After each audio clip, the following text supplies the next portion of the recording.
जिंदाबाद जिंदाबाद जिंदाबाद यूपीपीएल जिंदाबाद जिंदाबाद जिंदाबाद जिंदाबाद जिंदाबाद प्रमोद बर' जिंदाबाद जिंदाबाद जिंदाबाद राजू नार्जारी जिंदाबाद जिंदाबाद जिंदाबाद राजू नार्जारी जिंदाबाद जिंदाबाद जिंदाबाद यूपीपीएल जिंदाबाद जिंदाबाद जिंदाबाद जिंदाबाद जिंदाबाद धन्यवाद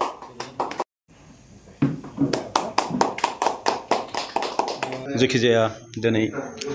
जोंनि सराइबिल ब्लकनि सिङावहाय जोंहा गोबां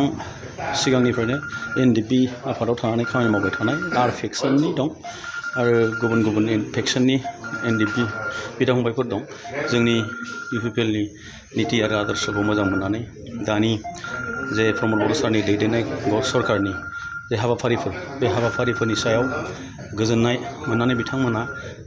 फिन खेबसेबाव प्रमोद बर' सारखौ बिटिसिनि चिफ बानायनो थाखाय एबा बेबाराव सराइबिल समष्टिखौ बिपिएफनिफ्राय इउपिपिएलआव देरहाहोफिननो थाखाय जिहेतु थांनाय समफोराव बिपिएफनिनो केन्डिडेटआव देरहाबाय थादोंमोन बेबाराव बेखौ जोङो उद्धार खालामनो थाखाय जे थिरांथा लादों बे थिरांथाखौ बयबो मोजां मोननानै आरो दा जे सराइबिल समष्टियाव मोनसे इउपिपिएलनि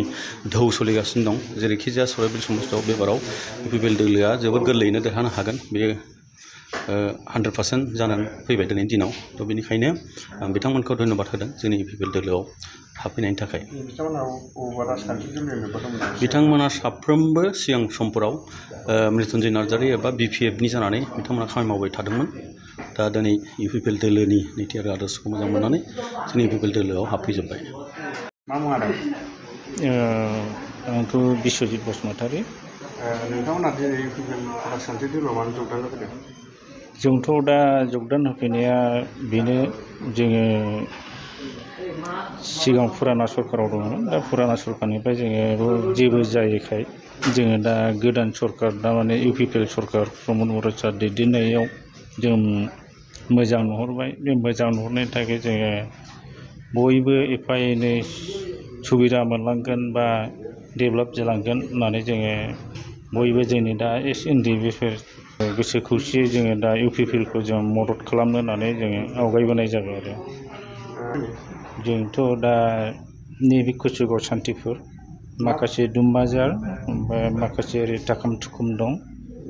माखासे नन्दिफोर दं फैबाय थानाय समावहाय नोंथांमोना फैबाय थानाय बिटिसि इलेक्सनावहाय नोंथांमोना इउपिपिएल दोलोखौनो मदद होसिगोन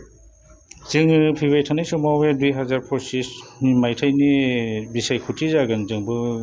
जेरैबाबो जोङो इउपिपिएल सरकाराव थानानै जोङो खामानि मावनानै देरहाहोनाय जासिगोन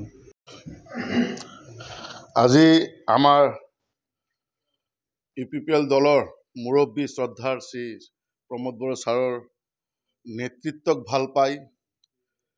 তেওঁৰ যে বিটিআৰ চলোৱাৰ যে এটা পৰিৱেশ এই পৰিৱেশক ভাল পাই বিপিএফ দলৰ পৰা আজি আমাৰ 12জন সদস্য আজি আমাৰ ইউপিপিএল দলত যোগদান কৰে তেখেতক আমি আদৰি লৈছোঁ আমি একেলগে সবে একলগ হৈ আমি প্ৰমোদ বড়ো ছাৰৰ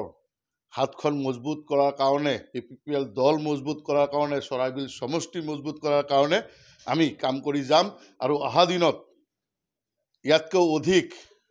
মানুহ আমাৰ দলত যোগদান হৈ আছে কামক ভাল পাই শান্তিৰ যে বাতাবৰণ শান্তিৰ যে পৰিৱেশ আহিছে এই নেতৃত্বক ভাল পাই আমাৰ দলত যোগদান কৰাৰ এটা জোৱাৰ আহিছে আৰু আগামী দিনত আমাৰ এই সৰাইবিল সমষ্টি আমি ইউপিপিএলৰ হৈ ইউপিপিএলক জয়যুক্ত কৰাৰ কাৰণে আমি কাম কৰি যাম ধন্যবাদ फरायसाफोरनि थाखाय मोनसे फोसावथाय सोलोंथाइ बोसोर 2025-26 नि फरायसाफोरनि थाखाय गोदानै मुं थिसननाया दासान्दि सापागुरिनि डन बस्को डिग्री कलेजाव सोलिगासिनो डन बस्को डिग्री कलेजाव बीए अनार्सनि थाखाय बड' इक'नमिक्स इंलिश एडुकेशननि हिस्ट्री पलिटिकल साइन्स आरो बीकॉम अनार्सनि थाखाय एकाउन्टेन्सि फाइनान्स ह्यूमन रिसोर्स मेनेजमेन्टनि मुं थिसननाया सोलिगासिनो बे कलेजाव रोंगौथि गोनां फोरोंगिरिनि फोरोंथाय होनाय फरायसुला फरायसुलिफोरनि थाखाय आलादा हस्टेलनि खाबुबो दं लोगोसेनो जानो हाथाव फरायसाफोरनि थाखाय स्कलारशिपनि खाबुबो होनाय जादों जुदि गोसो गोनां फरायसाफ्रा सापागुरिनि डन बस्को डिग्री कलेजाव गोदानै मुं थिसनोब्ला नैबे मबाइल नम्बर 9365551959 नङाब्ला 7086117662 आव थोंजोङै फोनांजाब खालामनो हागोन।